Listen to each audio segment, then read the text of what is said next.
യോഹന്നാൻ്റെ സുവിശേഷം 6-ാം അധ്യായം അതിൻ്റെ 51-ാം തിരുവചനത്തിൽ പ്രകാരമാണ് ഈശോ പറയുന്നത്, സ്വർഗ്ഗത്തിൽ നിന്നിറങ്ങിയ ജീവനുള്ള അപ്പം ഞാനാണ്.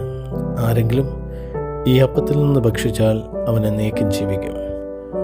ലോകത്തിൻ്റെ ജീവന് വേണ്ടി ഞാൻ നൽകുന്ന അപ്പം എൻ്റെ ശരീരമാണ്. പരിശുദ്ധ കുർബാന ആയതിൻ്റെ ഒരൊറ്റ ലക്ഷ്യം അവിടുന്ന് വെളിപ്പെടുത്തുകയാണ്. സ്വർഗ്ഗത്തിൽ നിന്നിറങ്ങിയ ജീവൻ്റെ അപ്പം ഞാനാണ്.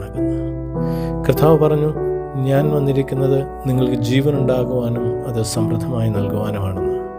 അത് ജീവൻ്റെ സമൃദ്ധിയിലേക്ക് നമ്മളെ നയിക്കുന്ന, നിത്യജീവൻ്റെ സമൃദ്ധിയിലേക്ക് നയിക്കുന്ന ദിവ്യകാരുണ്യം, പരിശുദ്ധ കുർബാന, ഒരൊറ്റ ലക്ഷ്യം മാത്രമേ ഈശോയ്ക്കുണ്ടായിരുന്നുള്ളൂ. അവിടുത്തെ സ്നേഹിക്കുന്നവരെ തന്നോട് ചേർത്ത് വെച്ച് തൻ്റെ പിതാവിൻ്റെ സ്നേഹത്തിലേക്ക് ചേർത്ത് വയ്ക്കുക എന്നുള്ള ഒറ്റ ലക്ഷ്യം മാത്രം. അതുകൊണ്ടാണ് യോഹന്നാൻ 3:16 ഇപ്രകാരം അവിടുന്ന് പറയുന്നത്, അവനിൽ വിശ്വസിക്കുന്ന ഏവനും നശിച്ചു പോകാതെ നിത്യജീവൻ പ്രാപിക്കേണ്ടതിന് തൻ്റെ ഏകജാതനെ നൽകുവാൻ തക്കവിധം ദൈവം ലോകത്തെ അത്രമാത്രം സ്നേഹിച്ചുവെന്ന്. അത് ദൈവത്തിൻ്റെ അനന്തമായ ഒരു സ്നേഹമാണ് തൻ്റെ മക്കളെ നിത്യജീവനിലേക്ക് തന്നോട് ചേർത്ത് വയ്ക്കാനായിട്ട് സ്വപുത്രനെ നൽകി.